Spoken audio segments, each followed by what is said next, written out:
الحمد لله وكفى وسلام على عباده الذين اصطفى أما بعد فقد قال الله تبارك وتعالى في كلامه المجيد وفرقانه الحميد أعوذ بالله من الشيطان الرجيم بسم الله الرحمن الرحيم أقم الصلاة طرفي النهار وزلفا من الليل إن الحسنات يذهبن السيئات ذلك ذكرى للذاكرين وقال تعالى في آية أخرى ألف لام ميم ذلك الكتاب لا ريب فيه هدى للمتقين الذين يؤمنون بالغيب ويقيمون الصلاة ومما رزقناهم ينفقون وقال تعالى في آية أخرى أقيموا الصلاة وآتوا الزكاة واركعوا مع الراكعين أو كما قال عليه الصلاة والسلام وقال النبي الكريم صلى الله عليه وسلم بني الإسلام على خمس شهادة أن لا إله إلا الله وإقام الصلاة وإيتاء الزكاة والحج وصوم رمضان أو كما قال عليه الصلاة والسلام গত জুমায় আলোচনা করছিলাম হলো হজ নিয়ে, কিন্তু এই জুমায় আলোচনা করতে চাইতেছি হলো নামাজ নিয়ে। কারণ হলো গত যে মাসটি ছিল আমাদের বিগত মাস মাহে রমজান, রমজানুল মুবারক, এই রমজান মাসে বাস্তবিকভাবেই পুরা বছরের চেয়ে নামাজের সংখ্যা, নামাজির সংখ্যা কি হয়ে যায়? বেড়ে যায়। মুসল্লিদের সংখ্যাও বেড়ে যায়। কিন্তু এই রমজান যাওয়া মাত্রই বর্তমান অবস্থা দেখতেছি একেবারে করুণ। রমজানের আগেও যে কয়জন মুসল্লি ছিল, রমজান শেষ হওয়ার পর ওই রেগুলার মুসল্লিগুলো এখন আসতেছে, যার কারণেই এই সপ্তাহে ওই আলোচনা আবার পিছনে রেখে নামাজ নিয়ে আজকে আলোচনা করার নিয়ত করছি। আল্লাহ পাক রব্বুল আলামিন পবিত্র কোরআনে কারীমের মধ্যে ঘোষণা করেন, আকিমিস সালাতা তারাফাইন নাহারি ওয়া যুলাফাম মিনাল লাইল ইন্নাল হাসানাতি ইউযহিবনাস সাইয়্যাত যালিকা যিকরা লিয-যাকিরিন। মুমিন যারা আছি, মুমিনদেরকে উপলক্ষ করে আল্লাহ পাক রব্বুল আলামিন বলেন, আকিমিস সালাহ, তোমরা নামাজ কায়েম করো, তারাফাম মিনান নাহারি ওয়া যুলাফাম মিনাল লাইল, দিনের দুই অংশে, সকাল বিকাল, ওয়া যুলাফাম মিনাল লাইল, এবং রাত্রের এক অংশে। নামাজ আদায় করলে কি লাভ হবে? আল্লাহ পাক রব্বুল আলামিন বলতেছেন, ইন্নাল হাসানাতি ইউযহিবনাস সাইয়্যাত, এই যে নেক কাজটা তোমরা করবা, আমার দেওয়া বিধান নামাজটা তোমরা আদায় করবা, এই নামাজ কোন বান্দা আদায় করলে ইন্নাল হাসানাতি ইউযহিবনাস সাইয়্যাত, ওই ব্যক্তির আমল নামার যত গুনাহ খাতা আছে আমি আল্লাহ তাআলা maaf করে দেব। সুবহানাল্লাহ। এটা একটা নেক কাজ। নামাজটা কি নেক কাজ, আর নিশ্চয়ই নেক কাজগুলা গুনাহ খাতাকে, পাপের যে খাতাগুলা আছে এইগুলাকে দূরীভূত করে দেয়। নেক কাজ করলে, নেক কাজের দ্বারা আল্লাহ তাআলা বান্দার গুনাহ খাতার মধ্যে কোনো গুনাহ থাকলে সেই গুনাহগুলো আল্লাহ কি করে দেন? মোচন করে দেন। যালিকা যিকরা লিয-যাকিরিন, আর এই যে উপদেশটা দেওয়া হলো, এটা হলো যেই ব্যক্তিরা উপদেশ গ্রহণ করে তাদের জন্য উপদেশ। আমি যদি এটা গ্রহণ করি তাহলে আমার জন্য উপদেশ, আমি গ্রহণ না করলে তো আমার জন্য এটা উপদেশ না। আমি শুনলাম, আমি জানলাম, আমি এটা সবকিছুই জানি, জানা সত্ত্বেও আমি মানি না, আমি গ্রহণ করলাম না, এটা আমার জন্য উপদেশ না, এটা আমার জন্য শ্রবণ করা মাত্রই, এতটুকুই আমার জন্য সীমাবদ্ধ। আর যদি শ্রবণ করার পাশাপাশি এই কথার বিশ্বাস এনে এই কথাটার উপর আমল করি, আমল করলে আমার জন্য এটা উপদেশ। আর উপদেশ যারা গ্রহণ করবে তাদের জন্য তো আল্লাহ পাক রব্বুল আলামিন তাদের গুনাহ খাতাগুলোকে আল্লাহ সওয়াবের দ্বারা পরিবর্তন করে দেবেন, ওয়াদাই করছে। এই যে নামাজটা, এই নামাজটা কি শুধু আমাদের জন্য? আমাদের জন্য না। পূর্ববর্তী যত উম্মত আছেন, প্রায় প্রত্যেকটা উম্মতকেই আল্লাহ পাক রব্বুল আলামিন বিভিন্ন পন্থায়, বিভিন্ন পদ্ধতিতে আল্লাহ নামাজের হুকুম দিয়েছেন। তাদের জামানায়ও, অন্যান্য নবীদের জামানায়ও নামাজের যে ফরজিয়াত বিধান, এটা কি ছিল? হয়তোবা আমাদের যেমন 5 ওয়াক্ত, মুসা আলাইহিস সালাতু ওয়াস সালামের জামানায় ছিল 3 ওয়াক্ত। কয় ওয়াক্ত? 3 ওয়াক্ত নামাজ ছিল ফরজ। এরকম ভাবে রাকাত এবং ওয়াক্তের কম বেশ হতে পারে, কিন্তু নামাজ সবার জন্যই ছিল। যেরকম ভাবে আল্লাহ পাক রব্বুল আলামিন সূরাতুল মারিয়ামের 55 নম্বর আয়াতে ঘোষণা করেন, হযরত ইসমাঈল আলাইহিস সালাতু ওয়াস সালাম, নাম আমরা সবাই শুনছি, কুরবানির ইতিহাস যার হাতে কি রচিত, সাইয়্যিদিনা হযরত ইসমাঈল আলাইহিস সালাতু ওয়াস সালাম, তাকেও আল্লাহ পাক রব্বুল আলামিন নামাজের কি করছেন, হুকুম দিয়েছেন। এবং এই ঘটনাটা আল্লাহ তাআলা পবিত্র কোরআনে কারীমের সূরাতুল মারিয়ামের 55 নম্বর আয়াতে এই ঘটনাটা বর্ণনাও করে দিয়েছেন। আল্লাহ পাক রব্বুল আলামিন বলেন, ওয়া কানা ইয়া'মুরু আহলাহু বিস-সালাতি ওয়াজ-যাকাহ ওয়া কানা 'ইনদা রাব্বিহি মারদিয়্যা। আমার নবী হযরত ইসমাঈল আলাইহিস সালাতু ওয়াস সালামকেও আমি আল্লাহ তাআলার পক্ষ থেকে নামাজের হুকুম দেওয়া হয়েছে। শুধুমাত্র তাকেই না, আহলাহু এবং তার পরিবার পরিজন যারা আছে, তার অধীনস্থ যারা আছে, তাদেরকেও নামাজের জন্য কি করা হয়েছিল, নির্দেশ দেওয়া হয়েছিল। নামাজ ওয়াজ যাকাত এবং যাকাতের, ওয়া কানা ইনদা রাব্বিহি মারদিয়্যা। আর এই যে হুকুমটা আল্লাহর পক্ষ থেকে তাকে দেওয়া হয়েছিল, এই হুকুমের ব্যাপারে আল্লাহ তাআলার সন্তোষ ভাজন বান্দা ছিল। অর্থাৎ সাইয়্যিদিনা হযরত ইসমাঈল আলাইহিস সালাতু ওয়াস সালাম আল্লাহ প্রদত্ত এই হুকুমটা পালন করে আল্লাহ তাআলার সন্তুষ্টি অর্জন করে নিয়েছেন। এটা হলো সাইয়্যিদিনা হযরত ইসমাঈল আলাইহিস সালাতু ওয়াস সালামকে যে আল্লাহ তাআলা নামাজের হুকুম দিয়েছেন, এই বিধান। এরপর প্রসিদ্ধ নবী, সবাই যার নাম জানি, সাইয়্যিদিনা হযরত মূসা আলাইহিস সালাতু ওয়াস সালাম, মূসা কালিমুল্লাহ, যিনি স্বয়ং আল্লাহ তাআলার সাথে সরাসরি কথা বলতেন, এমন একজন নবী সাইয়্যিদিনা মূসা আলাইহিস সালাতু ওয়াস সালাম, তাকেও আল্লাহ পাক রব্বুল আলামিন কি করছিলেন, নামাজের হুকুম দিয়েছিলেন। সূরাতুত তাহার 14 নম্বর আয়াতে আল্লাহ তাআলা বলেন, ইন্নানি আনাল্লাহ লা ইলাহা ইল্লা আনা ফা'বুদনি ওয়া আকিমিস সালাতা লিযিকরি। হে নবী মূসা, নিশ্চয়ই আমি আল্লাহ তাআলা হলাম একমাত্র ইলাহ, আমি আল্লাহ তাআলা ছাড়া ইবাদতের উপযুক্ত অন্য কেউ নাই। আকিমিস সালাতা লিযিকরি, অতএব হে নবী মূসা, আপনি আমি আল্লাহ তাআলার শরণার্থে, আমি আল্লাহ তাআলাকে সন্তুষ্টি করার জন্য আপনি আমার দেওয়া বিধান নামাজ আদায় করেন। নবী মূসাকেও আল্লাহ পাক রব্বুল আলামিন কি করলেন, সূরা তাহার 14 নম্বর আয়াতের মধ্যে নবী মূসাকেও আল্লাহ তাআলা নামাজের বিধান দিলেন, নামাজের হুকুম করলেন এবং একথা বললেন, নিশ্চয়ই আমি আল্লাহ তাআলা এক, আমি আল্লাহ ছাড়া অন্য কোনো মাবুদ নাই। অতএব আমি সেই আল্লাহ তাআলার মহত্ব বর্ণনা করার জন্য, আমি আল্লাহর সন্তুষ্টি অর্জনের জন্য হে নবী মূসা, আপনি আমার দেওয়া বিধান অনুযায়ী নামাজ কায়েম করেন। আমি আল্লাহ তাআলার শরণার্থে আপনি কি করেন, নামাজ আদায় করেন। এরকম ভাবে নবী মূসাকেও আল্লাহ তাআলা নামাজের নির্দেশ দিলেন। তারপর সাইয়্যিদিনা হযরতে ইব্রাহিম আলাইহিস সালাতু ওয়াস সালাম, জাতির পিতা হযরত ইব্রাহিম আলাইহিস সালাতু ওয়াস সালাম, তাকেও আল্লাহ পাক রব্বুল আলামিন এরকম নামাজের হুকুম করছেন। তিনি এই নামাজের ব্যাপারে আল্লাহ তাআলার কাছে দোয়াও করছেন। সাইয়্যিদিনা ইব্রাহিম আলাইহিস সালাতু ওয়াস সালাম সূরা ইব্রাহিমের 40 নম্বর আয়াতে বলেন, রব্বি জাআলনি মুকিমাস সালাতি ওয়া মিন যুররিয়্যাতি রব্বানা ওয়া তাকাব্বাল দুআ। হে আল্লাহ, আমাকে আপনি আপনার নামাজ আদায়কারী বান্দাদের অন্তর্ভুক্ত করেন। সুবহানাল্লাহ, কি দোয়া করছেন? ইতিপূর্বে আপনার যে সমস্ত বান্দারা আপনার হুকুম পালনার্থে নামাজ আদায় করছে, আপনার বিধান ফরজ বিধান নামাজ কায়েম করেছে, এই রকম নামাজ কায়েমকারী বান্দাদের অন্তর্ভুক্ত আমি নবী ইব্রাহিমকেও আপনি করেন।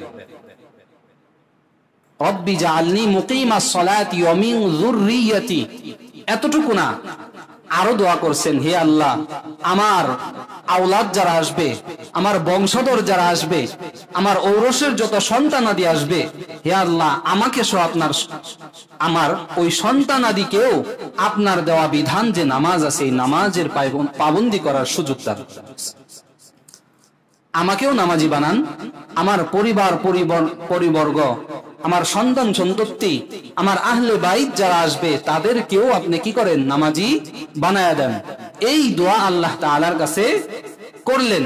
করার পর বলতেছেন রব্বানা ওয়া তাকাব্বাল দুআ, হে আল্লাহ আমি যে দোয়াগুলো করলাম আমার দোয়াকে আপনি কবুল করেন।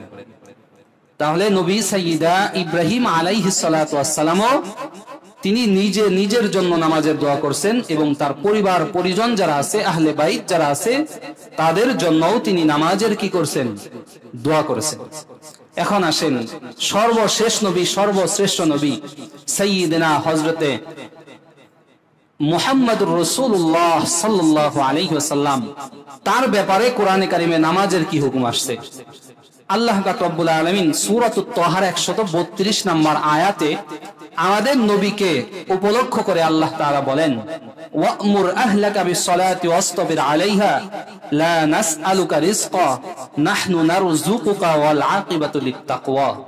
হে নবী মুহাম্মদ, আপনি নিজেও নামাজ কায়েম করেন এবং আপনার অধীনস্থ যারা আছে, আপনার পরিবার পরিজন যারা আছে তাদেরকেও আমার দেওয়া বিধান এই নামাজের হুকুম করেন।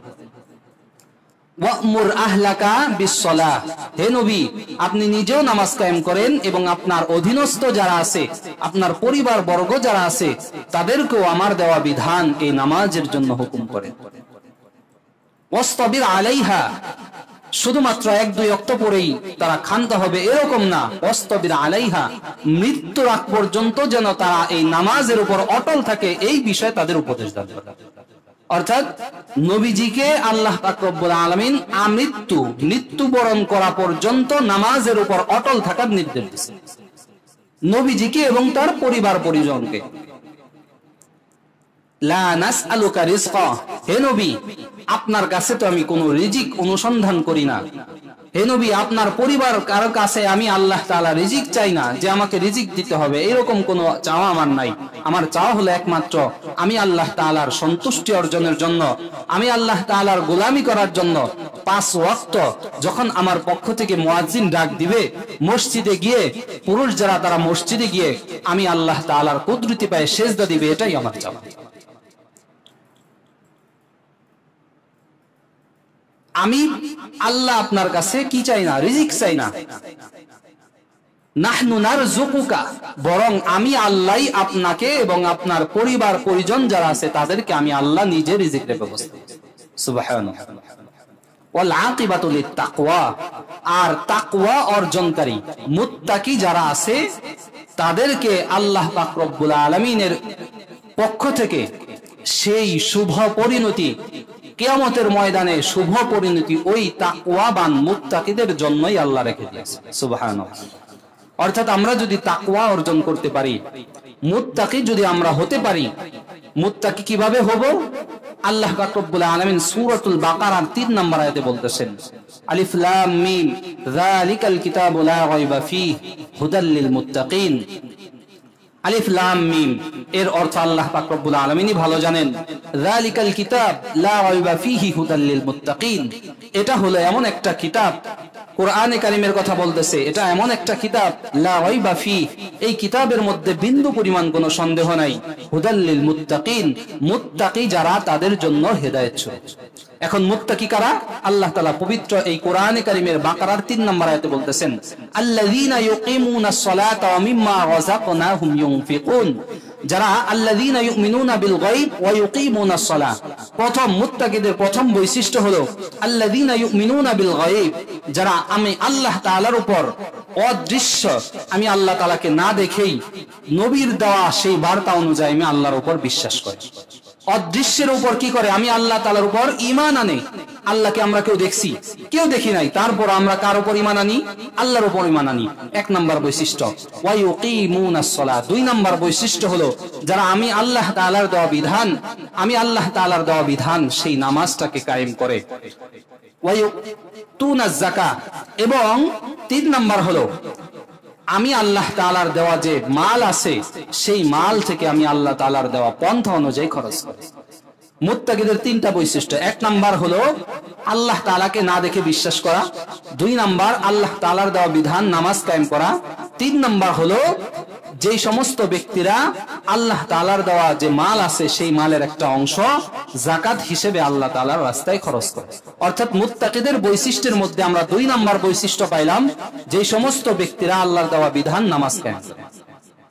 এরকম ভাবে আল্লাহ পাক রব্বুল আলামিন পবিত্র কোরআনে কারীমের মধ্যে ইরশাদ করতেছেন, হে আমার বান্দারা, আমার যে বান্দা আমি আল্লাহ তাআলার বেশি নিকটবর্তী হতে চায় সে যেন নামাজের মাধ্যমে আমার নিকটবর্তী হয়ে যায়। কিসের মাধ্যমে? নামাজের মাধ্যমে। কেমনে? আল্লাহ পাক রব্বুল আলামিন 30 নাম্বার পারায় বলতেছেন, ওয়াসজুদ ওয়াক্তারিব, হে আমার বান্দারা, তোমরা যে ব্যক্তি আমি আল্লাহ তাআলার বেশি নিকটবর্তী হতে চাও সে বেশি বেশি আমি আল্লাহ তাআলার কুদরতি পায়ে সেজদা করো। যে যত বেশি সেজদা করবা, ওয়াক্তারিব, আমি আল্লাহ তাআলা ওয়াদা করতেছি আমি আল্লাহর সে অতি নিকটবর্তী হয়ে যায়। সুবহানাল্লাহ। ওয়াসজুদ ওয়াক্তারিব, যার বেশি আমার নিকটবর্তী আসার ইচ্ছা সে বেশি বেশি আমার কুদরতি পায়ে সেজদা করো। আর সেজদা করা হয় কোথায়? কোন ইবাদতে? নামাজের মধ্যে। নামাজ ছাড়া অন্য কোন ইবাদত এমন নাই যেটার মধ্যে কি করা হয়? সেজদা করা হয়। আর সেজদা যত বেশি বেশি বান্দা করবে আল্লাহ তাআলা ওয়াদা করতেছেন ওই ব্যক্তি আল্লাহ তাআলার তত নিকটবর্তী বান্দা হয়ে যাবে। আল্লাহ পাক রব্বুল আলামিন তার নবীর দ্বারা বলায়া দিয়েছেন। তিরমিজি শরীফের 553 নম্বর হাদিস, নবী করিম সাল্লাল্লাহু আলাইহি ওয়াসাল্লাম বলেন, আউয়ালু মা ইউহাসাবু বিহিল আবদু ইয়াউমাল কিয়ামাতিস সালাহ, কিয়ামতের ময়দানে আল্লাহ পাক রব্বুল আলামিন বান্দাদের কাছ থেকে সর্বপ্রথম যে হিসাবটা নেবে সেই হিসাবটা হবে নামাজের হিসাব। আর যেই ব্যক্তি এই নামাজের হিসাবে পার পেয়ে যাবে, নামাজের হিসাব যার সহজ হয়ে যাবে, ওই ব্যক্তির পরবর্তী যত ঘাটিগুলো আছে সবগুলা তার জন্য সহজ হয়ে যাবে। সুবহানাল্লাহ। আরেক হাদিসের মধ্যে নবী করিম সাল্লাল্লাহু আলাইহি ওয়াসাল্লাম ইরশাদ করেন, বান্দা আল্লাহ তাআলার সবচেয়ে নিকটবর্তী হয় হলো সিজদার মাধ্যমে। কিসের মাধ্যমে? সিজদার মাধ্যমে। সিজদা ছাড়া এমন কোন অন্য দ্বিতীয় কোন উপকরণ নাই যেই উপকরণের মাধ্যমে বান্দা আল্লাহর অতি নিকটবর্তী হতে পারে। আল্লাহ তাআলার অতি নিকটবর্তী হওয়ার একমাত্র মাধ্যম হলো আল্লাহ তাআলার কুদরতি পায়ে সিজদা। আর এই সিজদাটা আছে কোথায়? নামাজের মধ্যে। নামাজ যত বেশি বেশি আমরা আদায় করব, নামাজ যত বেশি আমার আদায় হবে, তত বেশি আমি আল্লাহ তাআলার নিকট ভাজন এবং সন্তুষ্ট ভাজন বান্দা হিসেবে পরিণত হব। তো যে কথা বলতেছিলাম, আল্লাহ পাক রব্বুল আলামিন এই যে কোরআনে কারীমের মধ্যে তার নবীদের কিভাবে আল্লাহ তাআলা স্টেপ বাই স্টেপ প্রত্যেকটা নবীকে আল্লাহ তাআলা নামাজের হুকুম দিলেন। নামাজের হুকুম দেওয়ার পর আল্লাহ পাক রব্বুল আলামিন আবার জানায়া দিলেন, কুল্লুন কদ আলিমা সলাতাহু ওয়া তাসবিহাহু, এই নামাজটা আমি শুধুমাত্র নবীদের উপর রাখি নাই, শুধুমাত্র মানুষের উপর রাখি নাই, বরং আমার যত সৃষ্টি জীব আছে, যত সৃষ্টি কুল আছে, প্রত্যেকটা সৃষ্টি যুগের উপর আমি আল্লাহ তাআলা নামাজ ফরজ করছি। সুবহানাল্লাহ। বলতে পারেন হুজুর, তাহলে প্রত্যেকটা সৃষ্টি যুগের উপর নামাজ কেমনে ফরজ? আল্লাহ তাআলা পবিত্র কোরআনে কারীমের মধ্যে বলতেছেন, কুল্লুন কদ আলিমা সলাতাহু ওয়া তাসবিহাহু, আমার যত সৃষ্টি জীব আছে, যত মাখলুক আছে, প্রত্যেকটা মাখলুক তার নামাজের স্টাইল, নামাজের পদ্ধতি, নামাজের ধরন সে জেনে নিয়েছে। অর্থাৎ মানুষ মানুষের নামাজের ধরন জেনে নিয়েছে, অন্যান্য যত প্রাণী আছে তারা তাদের নামাজের ধরন জেনে নিয়েছে। এই যে আয়াত, এই আয়াতের ব্যাখ্যায় মুফাসসিরিনে কেরাম, মুফাসসিরদের মধ্যে অন্যতম একজন মুফাসসিরবিদ, মারিফুল কোরআনের যে লেখক, তাফসিরে মারিফুল কোরআন, যেটা সৌদি আরব থেকে বাদশাহ ফাহাদের আমলে ছাপা হয়েছে, ওই মারিফুল কোরআনের যে লেখক তিনি বলছেন, আল্লাহ তাআলা এই যে আয়াতটা বললেন প্রত্যেকটা মাখলুক তার নামাজের পদ্ধতি জেনে নিয়েছে। এটা কিভাবে জানলো? তিনি এই আয়াতের ব্যাখ্যা করছেন এইভাবে, গাছ যে আছে, দণ্ডায়মান যত প্রাণী আছে, সেটা উদ্ভিদ হোক, গাছ হোক অথবা তরুলতা হোক, যেগুলো দণ্ডায়মান অবস্থায় আছে, ওই দণ্ডায়মান অবস্থায় যে গাছ আছে, ওই দণ্ডায়মান অবস্থায় তারাও আল্লাহ তাআলার কি করে? জিকিরে মশগুল আছে। গাছপালা যা কিছু আছে এগুলোও কি করে? আল্লাহ তাআলার জিকিরের মধ্যে মশগুল থাকে। এই কারণেই আল্লাহ তাআলা এই যে এই আয়াতের দ্বারা বোঝাইতে চায়, এই গাছটা দাঁড়িয়ে দাঁড়িয়ে আল্লাহ তাআলার দেওয়া বিধান সেই নামাজ তারা আদায় করতেছে। যেই প্রাণীগুলা এরকম ভাবে উপর হয়ে চলে। চার পায়ে যে চতুষ্পদ যত জন্তু আছে, চার পায়ের যে প্রাণী আছে, এই প্রাণীগুলা সর্ব অবস্থায় কোন অবস্থায় আছে? রুকু অবস্থায় আছে। কি অবস্থায় আছে? রুকু। তাদের কিয়াম নাই, তারা দাঁড়িয়ে নামাজ পড়ে না, তারা এই রুকু অবস্থায় আল্লাহ তাআলার দেওয়া বিধান তাসবিহ তাহলিল জিকির আজগার এইগুলা আল্লাহ তাআলার যে বিধান হুকুম যেটা পালন করে, এই হুকুমটাই তাদের রুকু অবস্থায় নামাজ। যেই প্রাণীগুলা একেবারে শুয়ে শুয়ে উপর হয়ে চলে, যেরকম ভাবে সাপ আছে, বিচ্ছু আছে, টিকটিকি আছে, এইরকম আর অন্যান্য যত প্রাণী যেগুলা কি করে একেবারে মাটিতে লেগে চলে, এই যে যে প্রাণীগুলা আছে, এই প্রাণীগুলা আল্লাহ তাআলার দেওয়া বিধান সিজদারত অবস্থায় আছে। ওই অবস্থায় তারা আল্লাহ তাআলার কি করতেছে? তাসবিহ পড়তেছে। ওই অবস্থায় আল্লাহ তাআলার জিকিরের মধ্যে তারা লিপ্ত আছে। অর্থাৎ প্রত্যেকটা প্রাণী দণ্ডায়মান অবস্থায় আছে, গাছ এরকম রুকু অবস্থায় আছে, চতুষ্পদ জন্তু গরু ভেড়া ছাগল মহিষ যা কিছু আছে এই সবগুলো রুকু অবস্থায় আছে, আর সিজদারত অবস্থায় আছে সাপ বিচ্ছু ইত্যাদি এইরকম যত প্রাণী আছে এই সব কিছু সিজদারত অবস্থায় আছে। অর্থাৎ এই যে আল্লাহ পাক রব্বুল আলামিন কোরআনে কারীমের মধ্যে বললেন কুল্লুন ক্বাদ আলিমা সালাতাহু ওয়া তাসবিহাহু, এই আয়াতের ব্যাখ্যায় তিনি এইভাবে লিখছেন যে এইভাবে আল্লাহ পাক রব্বুল আলামিন প্রত্যেকটা প্রাণীকেই তার নামাজের ধরন আল্লাহ তাআলা জানায় দিয়েছেন। অর্থাৎ যাকে যে পদ্ধতি দিছে ওই পদ্ধতিতেই আল্লাহ তাআলার দেওয়া বিধান সে পালন করতেছে। শুধুমাত্র তাই না, ফেরেশতাদের মধ্য থেকেও কিছু কিছু ফেরেশতা এমন আছে যাদেরকে আল্লাহ তাআলা দণ্ডায়মান থাকার হুকুম দিয়েছেন। ওই ফেরেশতাদের কাজই হলো দাঁড়িয়ে দাঁড়িয়ে আল্লাহর তাসবিহ আদায় করা। কিছু কিছু ফেরেশতা আছে যারা রুকু অবস্থায় আছে, তাদের কাজই হলো রুকু অবস্থায় আল্লাহ তাআলার তাসবিহ তাহলিলের মধ্যে কি থাকা, লিপ্ত থাকা। কিছু কিছু ফেরেশতা আছে যারা সিজদারত অবস্থায় আছে, তাদের কাজই হলো ওই সিজদারত অবস্থায় আল্লাহ তাআলার জিকির আজগার কি করা, এরকম পাঠ করা। কিছু কিছু ফেরেশতা আছে যেই ফেরেশতাদেরকে আল্লাহ তাআলা বসা অবস্থায় তাশাহুদের বৈঠকের মধ্যে বসায় রাখছেন, তাদের কাজই হলো ওই অবস্থায় কি করা, জিকির আজগার আদায় করা। বরং এই যে সবগুলা মাখলুকের সমষ্টিগত যে নামাজের হুকুম, এই নামাজের হুকুমটা দিয়েছেন আল্লাহ তাআলা আমরা মানুষ যারা আছি তাদের, মানুষ যারা আছি আমাদেরকে দিয়েছেন আল্লাহ তাআলা সমস্ত মাখলুকের সমষ্টিগত নামাজ। অর্থাৎ যেই ফেরেশতা দাঁড়িয়ে আছে এই দাঁড়ানোর যে বিধান এটাও আমাদের নামাজে আছে। রুকুরত অবস্থায় যেই ফেরেশতা আছে, যেই চতুষ্পদ জন্তু আছে তাদের যে বিধান এটাও আমাদের নামাজে আছে। সিজদারত অবস্থায় যে সমস্ত মাখলুক আছে, যে সমস্ত ফেরেশতা আছে, ওই ফেরেশতাদের যে বিধান এটাও আমাদের নামাজে আছে। অর্থাৎ একেবারে এ টু জেড নামাজের শুরু থেকে নিয়ে সিজদা পর্যন্ত, দণ্ডায়মান থেকে শুরু করে রুকু এবং সিজদা সহ একেবারে শেষ বৈঠক পর্যন্ত সব কিছু আল্লাহ তাআলা আমাদের নামাজের মধ্যে দান করছেন। এই কারণেই সব বিধান দান করার কারণে আল্লাহ তাআলা নামাজ আদায় করলে আমাদেরকে আবার এর পুরস্কার আল্লাহ তাআলা দান করবেন। সুবহানাল্লাহ, আমাদেরকে আল্লাহ তাআলা পূর্ণাঙ্গ নামাজ দান করছেন। এই কারণে এই নামাজের বিনিময়ে আল্লাহ তাআলা আমাদেরকে আবার কি দান করবেন, পুরস্কারও দান করবেন। পুরস্কারগুলা কি? আল্লাহ পাক রব্বুল আলামিন পবিত্র কোরআনে কারীমের মধ্যে তার এই যে পুরস্কারগুলা আল্লাহ তাআলা যেই সন্তুষ্টিগুলা, এই সন্তুষ্টিগুলা আল্লাহ পাক রব্বুল আলামিন পবিত্র কোরআনে কারীমের মধ্যে বিভিন্ন আয়াতের মধ্যে আল্লাহ তাআলা জানায়া দিয়েছেন। যেরকম ভাবে সূরাতুল হুদের 114 নম্বর আয়াতে আল্লাহ তাআলা বলেন ওয়াকিমিস সালাতা তারাফাইন নাহারি ওয়া যুলাফাম মিনাল লাইল ইন্নাল হাসানাতি ইউযহিবনা সাইয়্যাত যালিকা যিকরা লিয-যাকিরিন। ওয়াকিমিস সালাহ, তোমরা নামাজ কায়েম করো দিনের উভয় অংশে, সকাল এবং বিকাল, এবং ওয়া তারাফাম ওয়া যুলাফাম মিনাল লাইল, এবং রাতের একটা অংশ। নামাজ কায়েম করলে কি হবে? ইন্নাল হাসানাতি ইউযহিবনা সাইয়্যাত, তুমি যে নামাজ কায়েম করলা, এই আল্লাহ তাআলার দেওয়া বিধান, এই ফরজ বিধান পালন করলা, এটা হলো একটা নেক কাজ। ইন্নাল হাসানাত, এই নেক কাজের বিনিময়ে ইউযহিবনা সাইয়্যাত, তোমার যত পাপ কাজ আছে সব কিছু আমি আল্লাহ তাআলা মোচন করব। সুবহানাল্লাহ, সূরাতুল হুদের 114 নম্বর আয়াতে আল্লাহ তাআলা বলতেছেন এই নামাজ কায়েম করার দ্বারা আল্লাহ পাক রব্বুল আলামিন বান্দাদের পিছনের জিন্দেগীর সমস্ত গুনাহ খাতা আল্লাহ তাআলা মাফ করে দেন। সুবহানাল্লাহ, এক নাম্বার ফজিলত। দুই নাম্বার ফজিলত হলো সূরাতুল আনফালের 3 এবং 4 নাম্বার আয়াতে আল্লাহ পাক রব্বুল আলামিন বলেন আল্লাযীনা ইউকিমুনাস সালাতা ওয়া মিম্মা রাযাকনাহুম ইউনফিকুন, যে সমস্ত বান্দারা ইউকিমুনাস সালাহ, নামাজ কায়েম করে, ওয়া মিম্মা রাযাকনাহুম ইউনফিকুন, এবং আমি আল্লাহ তাআলার দেওয়া যে মাল আছে সেই মালের একটা অংশ আমি আল্লাহর রাস্তায় খরচ করি। দুইটা কাজ। কয়টা কাজ? দুইটা। এক নাম্বার হলো নামাজ কায়েম করে, দ্বিতীয় নাম্বার হলো আমি আল্লাহ তাআলার দেওয়া যে হুকুম আছে সেই হুকুম অনুযায়ী আমি আল্লাহর রাস্তায় খরচ করি। দুই নাম্বার, এই দুইটা কাজ যে ব্যক্তি করবে, উলাইকা হুমুল মুমিনুনা হাক্কা, আল্লাহ তাআলা ওয়াদা করতেছেন ওই ব্যক্তিরা হলো আমার প্রকৃত মুমিন বান্দা। সুবহানাল্লাহ। উলাইকা হুমুল মুমিনুনা হাক্কা, তারা হলো সত্যিকারের মুমিন, প্রকৃত মুমিন।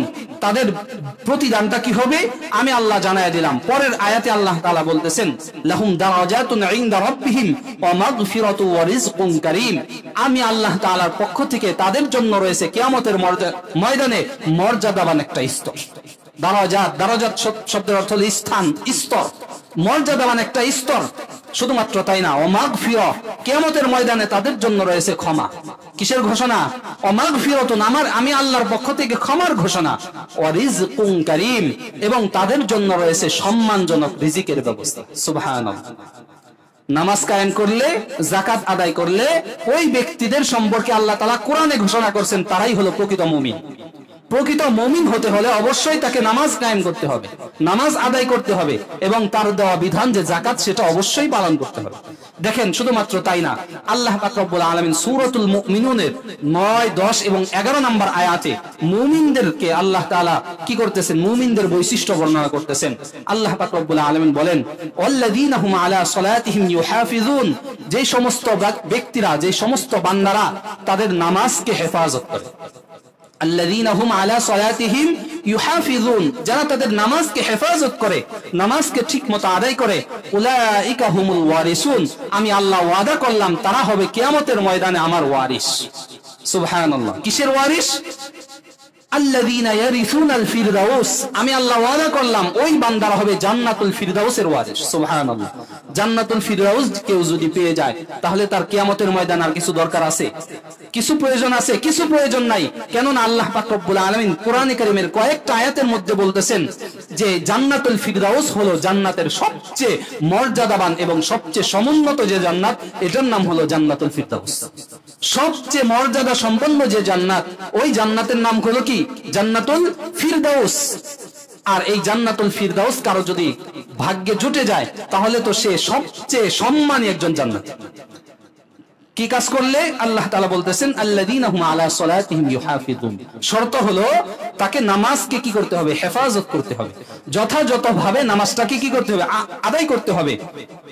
শুধুমাত্র তাই না, তারা জান্নাতের ওয়ারিস হবে এতটুকু না, আল্লাহ তাআলা আলো বলতেছেন, আরো আল্লাহ পাক রব্বুল আলামিন বলতেছেন হুম ফিহা খালিদুন, শুধুমাত্র ওয়ারিসই না, আমি আল্লাহ ওয়াদা করলাম একেবারে চিরকাল তারা সেই জান্নাতুল ফিরদাউসে অবস্থান করবে। সুবহানাল্লাহ। যারা নামাজকে হেফাজত করে উলাইকা হুমুল ওয়ারিসুন, কিয়ামতের ময়দানে তারা হবে ওয়ারিস। কিসের ওয়ারিস? আল্লাযীনা ইয়ারসুনাল ফিরদাউস, তারা হবে জান্নাতুল ফিরদাউসের ওয়ারিস। হুম ফিহা খালিদুন, ওয়ারিস হওয়ার পর তারা চিরকাল চিরস্থায়ীভাবে সেই জান্নাতুল ফিরদাউসে তারা অবস্থান করবে। সুবহানাল্লাহ। এই হলো নামাজের কি ফজিলত কোরআনে কারীমের আলোকে। এখানে আমি কোনো ব্যাখ্যা করি নাই, সরাসরি কোরআনের আয়াত। 4 নাম্বার আর একটা ফজিলত বলে শেষ করতেছি। সূরাতুল আনকাবুত আয়াত নাম্বার 45, আল্লাহ পাক রব্বুল আলামিন বলতেছেন ইন্নাস সালাতা তানহা আনিল ফাহশাই ওয়াল মুনকার ওয়া লাযিকরুল্লাহি আকবার ওয়াল্লাহু ইয়ালামু মা তাসনাউন। সূরা আনকাবুত আয়াত 45, আল্লাহ পাক রব্বুল আলামিন বলতেছেন ইন্নাস সালাতা তানহা আনিল ফাহশাই ওয়াল মুনকার, নিশ্চয়ই নামাজ আদায় করার দ্বারা বান্দাকে নামাজ অশ্লীল এবং পাপাচারের যে বিষয়গুলো আছে, কাজগুলো আছে, এই কাজগুলা থেকে নামাজের মাধ্যমে আল্লাহ তাআলা বান্দাকে কি রাখে? হেফাজত রাখে। সুবহানাল্লাহ। নামাজের মাধ্যমে আল্লাহ তাআলা অশ্লীল এবং পাপাচার কাজ থেকে বান্দাকে কি রাখে? বিরত রাখে।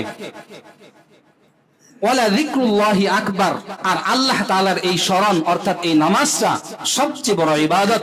ওয়াল্লাহু ইয়ালামু মা তাসনাউন, আর হে আমার বান্দারা তোমরা এটা অবশ্যই স্মরণ রাখবা, তোমরা যে কাজগুলা করতেছো, তুমি যেই হুকুমটা আমার পালন করতেছো আর কোনটা করতেছো না, এটা কিন্তু আল্লাহু ইয়ালামু মা তাসনাউন, তোমরা যা কিছু করো আমি আল্লাহ তাআলা সব কিছু হিসাব করতেছি।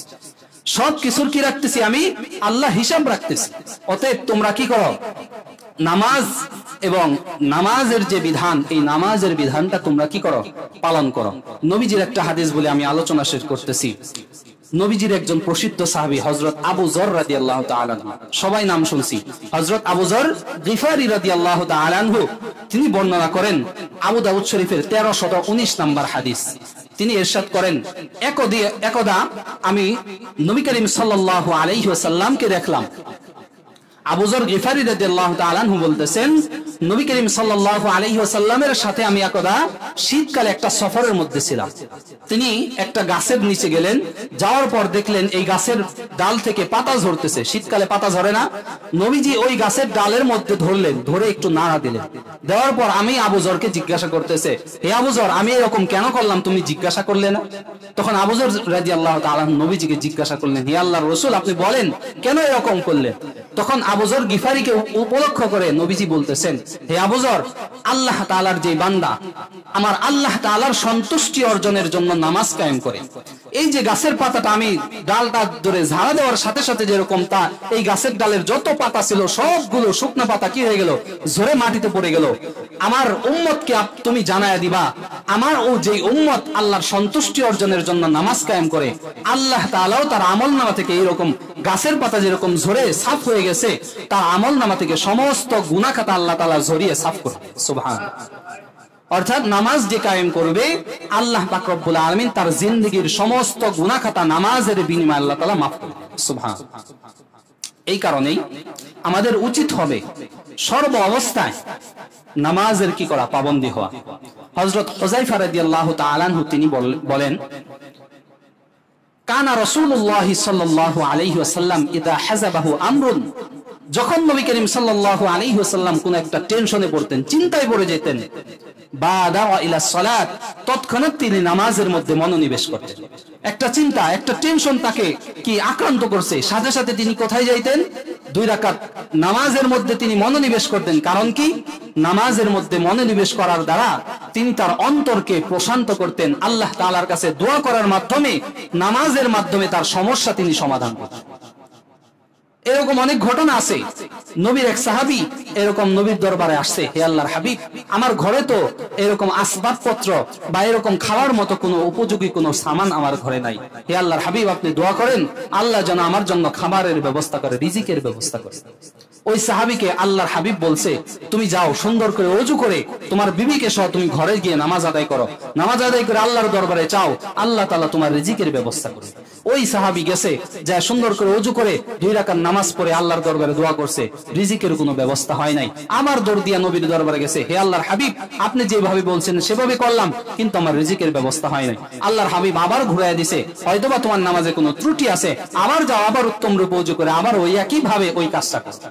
2 বার 3 বার করার পরও তার যখন কোনো কি হয় না, এরকম কোনো রিজিকের সমস্যা সমাধান হয় না, তখন নবীজি বলছে, আরো উত্তম পন্থায় তুমি কি করো, নামাজ আদায় করে আল্লাহর দরবারে চাও, অবশ্যই আল্লাহ তাআলা তোমার এই সমস্যা কি করবে, আল্লাহ তাআলা সমাধান করবে। 3 নাম্বার বার এরকম যখন নবীর দরবার থেকে ফিরে আসছে, আবার উত্তম রূপে এরকম ওযু করছে, ওযু করে 2 রাকাত নামাজ পড়ছে, আল্লাহর দরবারে দোয়া করছে। দেখে ঘরের কোনায় যে জাতা, বর্তমানে ওইগুলা এখন খুব বিরল, পাওয়া যায় না, ডাউল ভাঙ্গাইতো, আমি ছোটবেলায় দেখছি, ঘুরায় ঘুরায় একটা নিচে থাকতো আর একটা উপরে দিয়ে ঘুরায় ঘুরায় কি করে, ডাউল এরকম ভাঙ্গাইতো।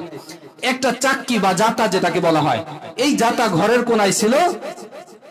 ওই সাহাবী দোয়া করছে আল্লাহর দরবারে, হে আল্লাহ, আমার রিজিকের ব্যবস্থা তুমি করে দাও। আল্লাহ তাআলা দোয়া কবুল করছে। 3 নাম্বার বার কবুল করার সাথে সাথে ওই চাক্কিটা ঘোরা শুরু হয়ে গেছে। ঘোরা শুরু হয়ে দেখে অটোমেটিক ওইটার ভিতর থেকে আটা বের হইতেছে, আটা। এরকম ভাবে ওই সাহাবী প্রথমে যত আসবাবপত্র যা কিছু আছে সবকিছু, তার ঘরের যা যা ছিল সবকিছু ভরে ফেলছে, কিন্তু আটা তো আর থামে না। আটা কি হয় না, থামতেছে না, আটা অটোমেটিক আরো বের হইতেছে। এই অবস্থা যখন দেখছে, ওই সাহাবীর মনে সন্দেহ হয়েছে যে আটাগুলো আসে কোত্থেকে, আমার ঘরে তো কোনো গম নাই, কিছুই নাই, এই জাতার মধ্যে কিছুই ছিল না, কোত্থেকে আসে দেখি একটু। ওই সাহাবী আবার ওই জাতাটাকে একটু উঠায় দেখছে, উঠানোর সাথে সাথে আটা আসা বন্ধ হয়ে গেছে।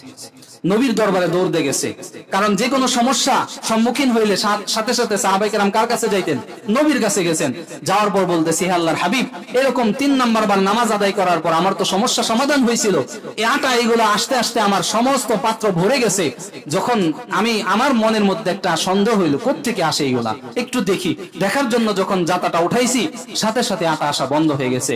নবী করিম সাল্লাল্লাহু আলাইহি ওয়াসাল্লাম ওই সাহাবীকে উপলক্ষ করে বলে, হে আমার সাহাবী, তুমি যদি এই আটার দেখার জন্য ওইটা না উঠাইতা, কিয়ামত পর্যন্ত তোমার জন্য এই রিজিকের ব্যবস্থা আল্লাহ করত। সুবহানাল্লাহ।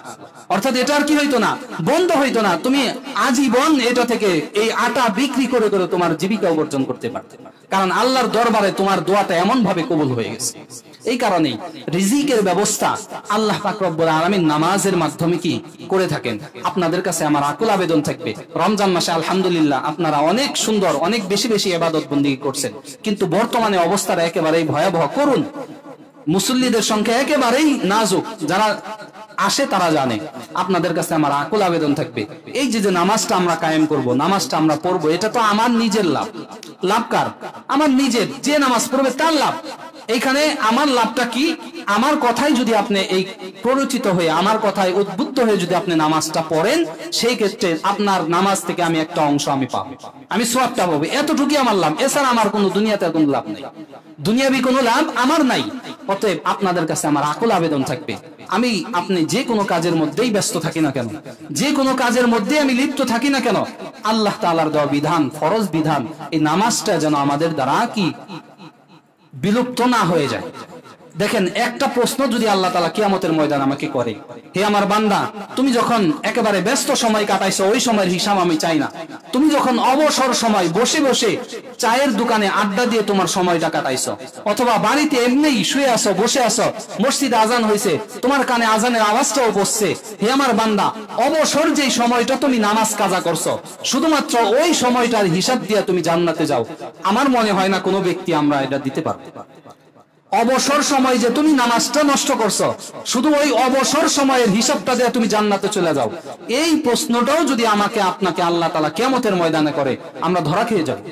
এই কারণে আপনাদের কাছে আমার আকুল আবেদন থাকবে, অন্য সময় যাই করি না করি, অবসর যে সময়টা আছে, যেই সময় আমাদের কোনো কাজ নাই, কোনো কাজে আমরা লিপ্ত থাকি না, ওই অবসর সময়টা যেন অবশ্যই আমরা মসজিদে এসেও যদি কেউ পড়তে না পারি, কমপক্ষে বাড়িতে হলেও যেন আমরা আল্লাহর দেওয়া ফরজ বিধান নামাজটা আদায় করি। আল্লাহ তাআলা আমাদের সবাইকে এই কথাগুলো বুঝে শুনে আমল করার তৌফিক দান করেন। আমিন। ওয়া আখিরু দাওয়ানা আনিল হামদুলিল্লাহি রাব্বিল আলামিন।